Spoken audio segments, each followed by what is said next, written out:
The film opens on a stormy night.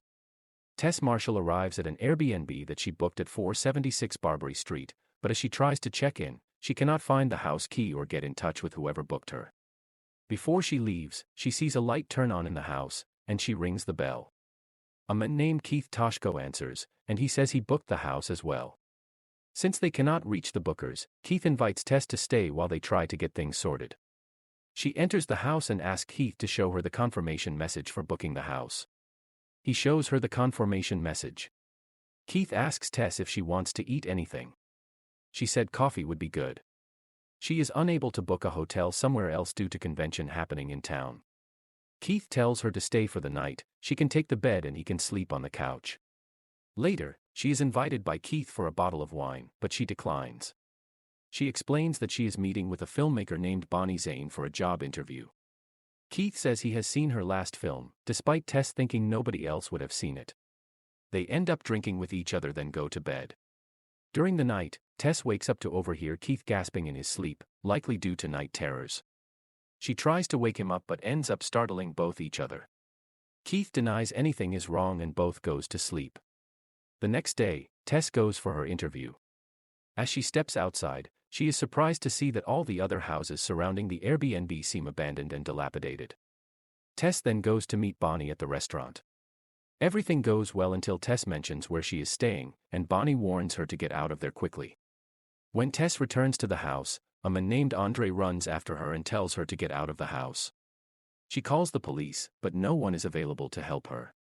Although a bit spooked, Tess goes about her business and ends up going down toward the basement. The door locks behind her, and she has left her phone on the kitchen table and the door key is in her pocket. She starts looking around to find a way to get out of the basement. Suddenly she then finds a rope attached to the wall and finds a secret entrance to a tunnel. Despite some initial hesitance, Tess goes into the tunnel for a little bit. She comes across a room with a bed, a camera, and a bloody handprint on the wall causing her to freak out. She runs back to the basement and sees Keith outside. He asks him to help her get out of the basement. She explains to Keith what she saw and says they need to get out of there. Keith tries to reassure her that there is nothing serious down there. He stops her from going out and tells her to wait for a while in case if he gets locked in the basement. He then goes in the basement to check it out. After a while, Tess goes looking for Keith, and she walks down the staircase. She went to the room but there is no one. She looks around and sees another entrance into the tunnel. She calls out Keith's name if he is down there. She then hears Keith screaming and calling for help. Tess finds him in the tunnel, and he says something bit him. Before they can run, a horrifying naked humanoid monstrosity, the mother appears and smashes Keith's head until he is dead before she roars at Tess. An undisclosed amount of time later, screenwriter A.J. Gilbride is driving when he gets a call from his colleagues. They tell him he is being dropped from their latest project because a woman is alleging that he raped her. He maintains his innocence, but even his accountant drops him from his representation. After seeing the article, he calls his friend telling him that he is out of state. He tells him that he wasn't allowed to leave the state. He goes to an office asking about the house key, which happens to be the Barbary house and he is the owner. After entering the house, he sees luggage there and calls Bonnie to confirm who is staying in the house, but she hangs up the call. Later, he goes out with a friend, all but outright admitting that he pressured the woman into sex. After coming back from the club, he calls Megan and tells her that he is sorry and call him to sort things out. He checks Tessa's luggage and finds nothing. Then he hears a sound coming from basement and goes to investigate. He finds the hidden room and check online for something about it.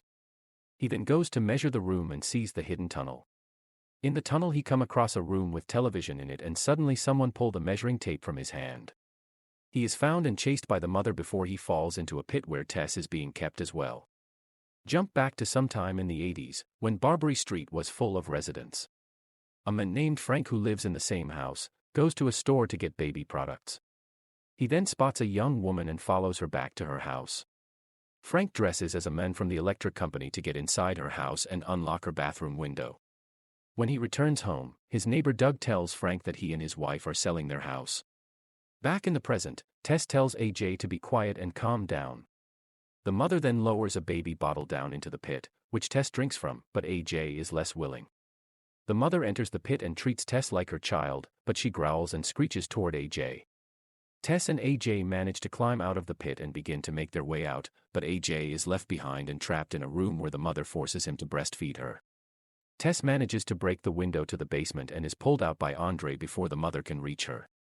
Andre tries to take Tess to safety, but she insists on going back to free AJ. Tess calls the cops, but when they arrive, they believe that she is a strung-out addict due to her disheveled appearance. She brings them to the house, but since she has no proof that there is any evidence of a crime, the cops leave. Tess waits until it gets dark to break into the house and get her keys. When she gets into her car, the mother emerges and tries to break into Tess's car, but she drives into the side of the house to try and kill the mother, but it just briefly knocks her out. Meanwhile, AJ has made his way into a room where he finds Frank, bedridden and close to death. AJ sees several tapes that Frank has kept of the women he has raped over the years. As AJ calls him out for how sick he is, Frank pulls out a gun and shoots himself in the head. AJ grabs the gun and goes out of the room. Tess is down there and calls out to him, causing AJ to get startled and pull the trigger. Tess is shot in the abdomen, but AJ helps her get out of the house. When they get outside, Tess sees that the mother is not where she originally was. She tells AJ she knows where they can run.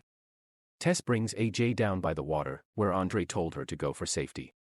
He explains to them that Frank owned the house and was most likely the source who booked the victims. He would kidnap women and rape them, producing children that he would also rape, and the mother is a product of incestuous rape that has been in the house for over 40 years. Although confident that she cannot find them, Andre is quickly proven wrong when the mother emerges and rips his arm off, then beats him to death with it. Tess and AJ run for safety and make their way up a water tower.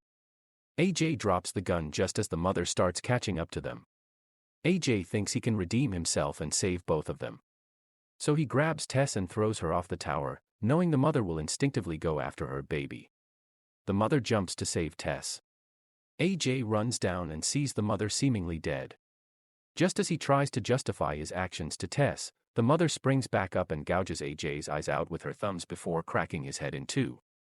The mother then crawls over to nurture Tess, who grabs the gun. She has a slight look of remorse on her face before she pulls the trigger. Tess then gets up and walks out of the area to get medical attention.